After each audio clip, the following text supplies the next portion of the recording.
Hi friends, welcome back to channel. புடலங்காய் சாம்பார் பார்க்க போகிறோம்.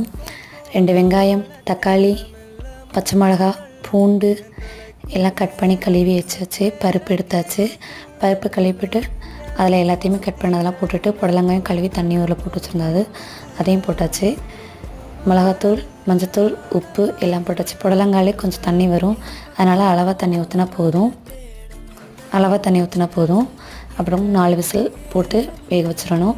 அதுக்கு பக்கத்துலேயே தேங்காய், சோம்பு கொஞ்சம் போட்டு நல்லா அரைச்சிட்டு பேஸ்ட் மாதிரி நல்லா ஃபைன் பேஸ்ட்டாக அரைச்சிடணும்.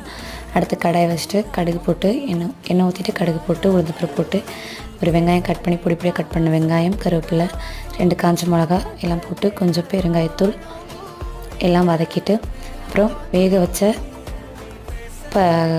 புடலங்காய் பருப்பு எல்லாத்தையும் ஒன்றா கொட்டிட்டு கொஞ்சம் கொதிக்க விட்டு தேங்காய் அரைச்சி வச்ச பேஸ்ட்டையும் போட்டு கொதிக்க விட்டு